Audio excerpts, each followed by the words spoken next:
ప్రియమైన స్నేహితులారా, ఇది క్రిస్మస్ యొక్క అద్భుతమైన కథ, యేసు క్రీస్తు ప్రభువు జనన కథ. చాలా చాలా సంవత్సరాల క్రితం రోమా సామ్రాజ్యం ప్రపంచాన్ని పరిపాలిస్తున్న రోజుల్లో గలిలయ ప్రాంతంలోని ఒక చిన్న గ్రామం నజరేతు. అక్కడ ఒక సాధారణ కుటీరంలో మరియా అనే యువతి నివసిస్తోంది. ఆమె దావీదు మహారాజు వంశంలో వచ్చిన యోసేపు అనే వడ్రంగి వ్యక్తికి నిశ్చితార్థం అయింది. యోసేపు నీతిమంతుడు, కష్టజీవి, దేవునిపై భయభక్తులు కలవాడు.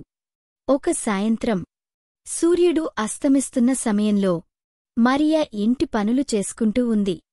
అకస్మాత్తుగా గది అంతా ఒక అద్భుత కాంతితో నిండిపోయింది.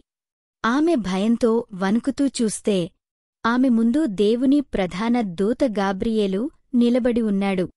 భయపడకు మరియా, నీవు దేవుని కృపకు పాత్రురాలివి.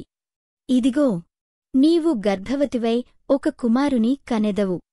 ఆయనకు యేసు అని పేరు పెట్టుదువు. ఆయన మహోన్నతుని కుమారుడు అని పిలువబడును. దేవుడైన ప్రభువు ఆయనకు ఆయన పితరుడైన దావీదు సింహాసనమును అనుగ్రహిస్తాడు. ఆయన యాకోబు వంశస్థులను ఎల్లప్పుడూ రాజుగా పరిపాలిస్తాడు. ఆయన రాజ్యానికి అంతము ఉండదు. మరియా ఆశ్చర్యంతో, ఇది ఎలా సాధ్యం? నేను ఇంకా కన్యను అని చెప్పింది. దూత ఇలా జవాబిచ్చాడు, పరిశుద్ధాత్మ నీమీదికి వచ్చును, మహోన్నతుని శక్తినిను కమ్మును. అందుచేత పుట్టబోవు శిశువు పరిశుద్ధుడు, దేవుని కుమారుడు అని పిలువబడును. మరియా ఒక్క క్షణం ఆలోచించి, తలవంచి, ఇదిగో ప్రభువుదాసిని, నీ మాట ప్రకారం నాకు జరుగునుగాక అని చెప్పింది. ఆ మాటతోనే దేవుని కుమారుడు ఆమె గర్భంలో ఆవిర్భవించాడు. అదే సమయంలో యోసేపుకు ఈ విషయం తెలిసి ఆయన మనసు కలవరపడింది. నా నిశ్చితార్థ భార్య గర్భవతి అని బాధపడ్డాడు. రహస్యంగా ఆమెను విడనాడాలని నిర్ణయించుకున్నాడు. కాని ఒక రాత్రి స్వప్నంలో దేవదూత ఆయనకు కనిపించి ఇలా అన్నాడు, దావీదు కుమారుడైన యోసేపు, మరియను భార్యగా స్వీకరించుటకు భయపడకు. ఆమె గర్భంలో ఉన్నది పరిశుద్ధాత్మ వలనే. ఆమె కుమారుని కనును, నీవు ఆయనకు యేసు అని పేరు పెట్టుదువు. ఎందుకంటే ఆయన తన ప్రజలను వారి పాపాల నుండి రక్షిస్తాడు. యోసేపు మేల్కుని మరియను గౌరవంతో భార్యగా స్వీకరించాడు. అయితే ఆ సమయంలో రోమా చక్రవర్తి అయిన అగస్టస్ సీజరు ఒక ఆదేశం జారీ చేశాడు, సామ్రాజ్యమంతా జనగణన జరపాలి. ప్రతి ఒక్కరూ తమ పూర్వీకుల ఊరికి వెళ్లి పేరు నమోదు చేయించుకోవాలి. యోసేపు దావీదు వంశస్థుడు కాబట్టి ఆయన ఊరు బెత్లెహేము. అది నజరేతు నుండి దాదాపు 130 కిలోమీటర్ల దూరం. మరియా ఇప్పుడు గర్భం 9వ నెలలో ఉంది. ప్రసవ సమయం దగ్గరపడింది. అయినా రాజాజ్ఞ ప్రకారం యోసవించలేరు. కాబట్టి యోసేపు ఒక చిన్న గాడిదను సిద్ధం చేసి మరియను దానిమీద ఎక్కించుకుని నెమ్మదిగా బెత్లెహేము వైపు బయలుదేరాడు. పగలు ఎండ, రాత్రి చలి, దారిలో దొంగల భయం. మరియకు నడక కష్టం. కాని వారు మౌనంగా ప్రార్థిస్తూ ముందుకు సాగారు. 4-5 రోజుల ప్రయాణం తర్వాత చివరికి బెత్లెహేము చేరుకున్నారు. అయితే ఊరంతా జనంతో నిండిపోయింది. సరేలు, బసలు, ఇళ్ళుగ్గ ఎక్కడా ఖాళీగదిలేదు. యోసేపు ఎంతో వేడుకున్నాడు, నా భార్య గర్భవతి, దయచేసి ఒక చిన్న గది ఇవ్వండి అని. కాని ఎవరూ ఒప్పుకోలేదు. చివరికి ఒక సరాయి యజమాని జాలిపడి, నా వెనకాల గొల్లల దొడ్డి ఉంది, అక్కడ గడ్డి ఉంది, జంతువులు ఉన్నాయి, మీకు అకు ఇబ్బంది లేకపోతే అక్కడే ఉండండి అన్నాడు. అంతే, యోసేపు మరియను ఆ దొడ్డిలోకి తీసుకెళ్లాడు. ఆ రాత్రి ఆ చల్లని గుహలాంటి దొడ్డిలో మరియకు ప్రసవ వేదన మొదలైంది. యోసేపు భయంతో వణికిపోయాడు. గడ్డిమీద శుభ్రమైన గుడ్డలు పరిచాడు. ఒక చిన్న దీపం వెలిగించాడు.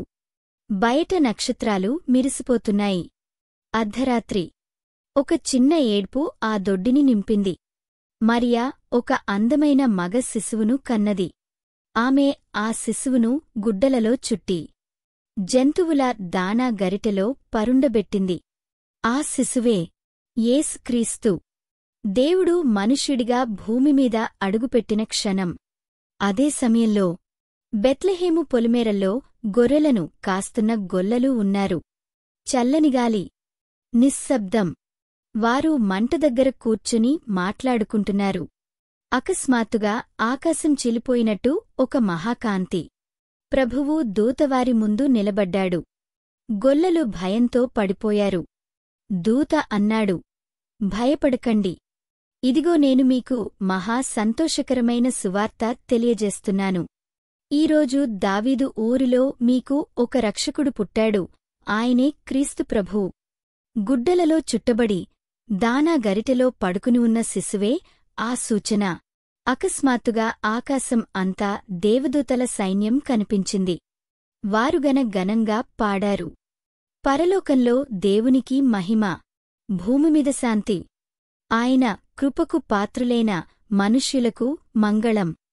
దూతలు వెళ్ళిపోయాక గొలలు ఒకరినొకరు చూసుకుని, వెళ్దాం, ప్రభువు చూపిన శిశువును చూద్దాం అని లేచారు. వారు పరుగులు తీస్తూ ఊరిలోకి వచ్చి దొడ్డి దగ్గర ఆగారు. అక్కడ గడ్డిమీద కూర్చున్న మరియా, యోసేపు మరియు దానాగరిటెలో నవ్వుతున్న శిశువు. గొల్లలు మోకాళ్లుమీద పడి ఆ శిశువును ఆరాధించారు. వారి దగ్గర ఏమీ లేవు కాని తమ హృదయాలను సమర్పించారు. తర్వాత వారు ఓరంతా తిరిగి ఈ అద్భుతాన్ని ప్రకటించారు. అది 15 రోజుల తర్వాత తూర్పుదేశం నుండి 3 జ్ఞానులు, మాగీలు యెరూషలేముకు వచ్చారు. వారు ఒక అసాధారణ నక్షత్రాన్ని చూసివచ్చారు. ఆ నక్షత్రం యూదుల రాజు పుట్టాడు అని సూచిస్తోందని వారు నమ్మారు. వారు రాజైన హెరోదు దగ్గరకు వెళ్లి, కొత్తగా పుట్టిన యూదుల రాజు ఎక్కడా అని అడిగారు. హెరోదు భయపడ్డాడు, తన సింహాసనం పోతుందేమో అని. అతను పండితులను పిలిచి అడిగాడు. వారు పాత గ్రంథాలు చూసి, బెత్లెహేములో అని చెప్పారు. హెరోదు జ్ఞానులను రహస్యంగా పిలిచి, వెళ్ళి శిశువును గుర్తించండి. వచ్చి నాకు చెప్పండి, నేను కూడా వెళ్ళి నమస్కరిస్తాను అన్నాడు. కాని అతను శిశువును చంపాలని అనుకున్నాడు. జ్ఞానులు మళ్లీ బయలుదేరారు. ఆ నక్షత్రం వారిని నేరుగా బెత్లెహేములోని ఆ ఇంటికి నడిపించింది. వారు శిశువును చూసి సాష్టాంగపడి నమస్కరించారు. బంగారం, సాంబ్రాణి, బోళం రాజుకు, దేవునికి, బలికి సూచికలైన కానుకలు సమర్పించారు. ఆ రాత్రి దేవదూత జ్ఞానులకు స్వప్నంలో, హెరోదు దగ్గరకు తిరిగి వెళ్ళకండి అని హెచ్చరించాడు. వారు వేరే దారిలో తమ దేశానికి వెళ్ళిపోయారు. అదే రాత్రి యోసేపుకు కూడా దూత కనిపించి, లెమ్ము, శిశువును, తల్లిని తీసుకుని ఈజిప్టుకు పారిపో, హెరోదు శిశువును చంపబోతున్నాడు అన్నాడు. యోసేపు అర్ధరాత్రే లేచి మరియను, శిశువును తీసుకుని ఈజిప్టుకు పారిపోయాడు. హెరోదు మోసపోయానని తెలిసి కోపంతో రగిలిపోయాడు. బెత్లెహేములో 2 సంవత్సరాలలోపు ఉన్న అన్ని మగ శిశువులను చంపించాడు. కాని యేసు అప్పటికే ఈజిప్టులో సురక్షితంగా ఉన్నాడు. హెరోదు చనిపోయాక దేవదూత మళ్లీ యోసేపుకు కనిపించి, తిరిగి ఇశ్రాయేలుకు వెళ్ళు అన్నాడు. యోసేపు తిరిగివచ్చి నజరేతులో స్థిరపడ్డాడు. అక్కడే యేసు పెరిగాడు. 12 ఏళ్ల వరకు బైబిల్లో ఆయన గురించి ఏమీ రాయలేదు. కాని ఆ చిన్న శిశువు ఒక్కడే ప్రపంచాన్ని మార్చబోతున్నాడని ఆకాశం, భూమి, దేవదూతలు అందరూ ఆ రాత్రి తెలుసు. ఆ రాత్రి నుండి ఇప్పటివరకు ప్రతి క్రిస్మస్లో మనం జ్ఞాపకం చేసుకుంటాం. ఒక చిన్న దొడ్డిలో, ఒక దానాగరిటెలో ప్రపంచరక్షకుడు పుట్టాడని, దేవుడు మనందరికోసం ఈ భూమిమీదకు వచ్చాడని. ఆయన పేరు యేసు. ఆయన పేరు ఇమ్మానియేలు, దేవుడు మనతో ఉన్నాడు అని అర్థం. ఈ క్రిస్మస్లో మీ హృదయాల్లో కూడా ఆ చిన్న శిశువు పుట్టుగాక. మీ జీవితాల్లో ఆ కాంతి వెలుగుగాక. మీ కుటుంబాల్లో ఆ శాంతి నిండుగాక. Merry Christmas. దేవుడు మిమ్మల్ని ఎల్లప్పుడూ ఆశీర్వదించునుగాక.